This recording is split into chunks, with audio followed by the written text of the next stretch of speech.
अस्पताल के लोगों को ये सिखाएंगे कि कैसे वो इन चीज़ों का उपयोग करें। जैसे कि अभी हमने डिस्ट्रिक्ट अस्पताल में हमारे डॉक्टर ने जाकर बताया कि भाई आपको कैसे इसको देखना है, ताकि आपको भी पता रहे ना, अगर वो कमांड वहाँ से दे रहे हैं कि आप ऐसा करिए, उन्हें पता तो होना चाहिए कि वो क्या करें। तो वो सारी ट्रेनिंग देने के बाद, चूंकि इंटेंसिव केयर के डॉक्टर बहुत कम है देश में, तो यशोदा जो है नॉर्थ इंडिया में जो इतना बड़ा अस्पताल कोई भी नहीं है जो आप मेडिसिटी में खड़े हैं। ये एक प्रयास है, अभी हम डिस्ट्रिक्ट अस्पताल से शुरू करेंगे कि जो वहाँ पेशेंट एडमिट होगा जिसको क्रिटिकल केयर की जरूरत है, हमारा डॉक्टर यहाँ से बताता रहेगा। लगातार मॉनिटरिंग होगी, डॉक्टर और नर्सेज यहाँ बैठे रहेंगे।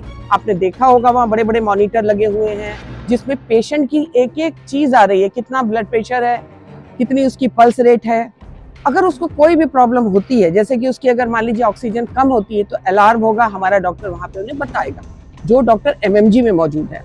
तो ये एक ऐसी तकनीक है जिसके थ्रू आप देखेंगे कि लोग दूर दूर तक लोगों को सुविधाएं दे पाएंगे। जैसा कि अभी आपने सुना, माननीय मंत्री जी ने बताया, ई संजीवनी भी इसी प्रकार का एक प्रयास है जिसमें कंसल्टेशन दिया जाता है। तो भारत अब बहुत बदल रहा है, मेरा देश बदल रहा है, आगे बढ़ रहा है। आपने देखा ही कि दुनिया बहुत, हम लोग अब किसी से कम नहीं है। हमारे पास जो सामान है, मतलब भारतवर्ष में जो अस्पताल है, जो डॉक्टर है, जो टेक्निक है, वो अमेरिका के किसी भी अस्पताल से कम नहीं है, बल्कि ज्यादा ही होगी, क्योंकि डॉक्टर्स हमारे ज्यादा स्किल्ड हैं और सबसे बड़ी बात है, हम हमेशा अवेलेबल हैं।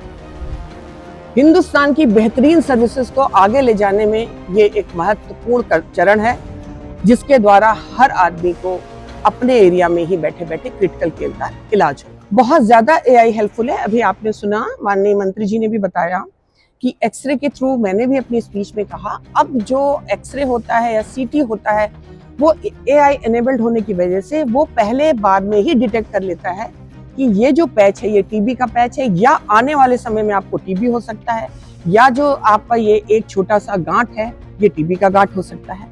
तो धीरे धीरे अभी बहुत सारी चीजें, अभी किसी दिन आप लोगों को दोबारा बुला के दिखाऊंगी। अस्पताल में ऐसी बहुत सी मशीनें हैं जो एआई एनेबल्ड हैं, जिसमें अगर हम खड़े होते हैं तो हमें बहुत सारी चीजें पता चलती हैं। जैसे कि मुझे पता चला कि मेरा मसल मास बहुत कम है, तो उस मशीन ने जब मुझे बताया तो उन्होंने कहा कि आपको कसरत करने की जरूरत है, तो मैंने जिम शुरू किया। ऐसे ही बहुत सारी मशीनें ऐसी आई हैं जो आपका हाथ रखने पर ये बताती हैं कि आपको भविष्य में हार्ट अटैक होगा या नहीं होगा। मगर मेरा मानना है, जब तक हम 100% श्योर ना हो, हमें इन बातों पे नहीं जाना चाहिए। हमें जो चीजें बिल्कुल 100% श्योर हैं, जैसे कि EICU सर्विसेज, जैसे कि रेडियोलॉजी के इक्विपमेंट, जैसे कि MR लिनक, जो अस्पताल में एक MR लिनक है वो AI एनेबल्ड है। वो ट्यूमर को वहीं पर ढूंढ लेती है जहाँ ट्यूमर है, और वहीं उसको बता देती है डॉक्टर को कि आप यहीं रेडिएशन दीजिए। तो पेशेंट एक बार में गया, MRI हो रहा है उसका, क्योंकि उसमें हम लोग उसको लिनैक कहते हैं, रेडिएशन थेरेपी को।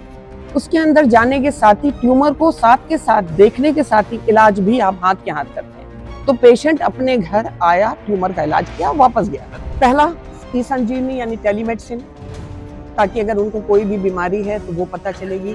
दूसरा, जिस तरीके से सरकार ने बहुत तरह के आशा वर्कर्स के साथ टाई अप्स किए हैं, तो जो गांव में रहने वाला व्यक्ति खांस रहा है, अब तो खांसी की आवाज से भी पता चलता है कि ये खांसी टीबी की है या एक नॉर्मल खांसी है, किसी इन्फेक्शन की है। तो ये सारी चीजें, जैसे आपने देखा, हर आदमी, किसी खेत में बैठा हुआ भी आदमी बैठ के यूट्यूब देख रहा होता है, तो उसी तरीके से हर आदमी के पास एक ऐप होगी जिसके थ्रू वो अपना इलाज अपने निकट के जो अस्पताल हैं बड़े, उनके साथ जुड़ सकेगा और अपने सिम्टम बताएगा, डॉक्टर वहां से दवा लिखेगा और वो फिर अपने पास के अस्पताल से। जी बिल्कुल जी।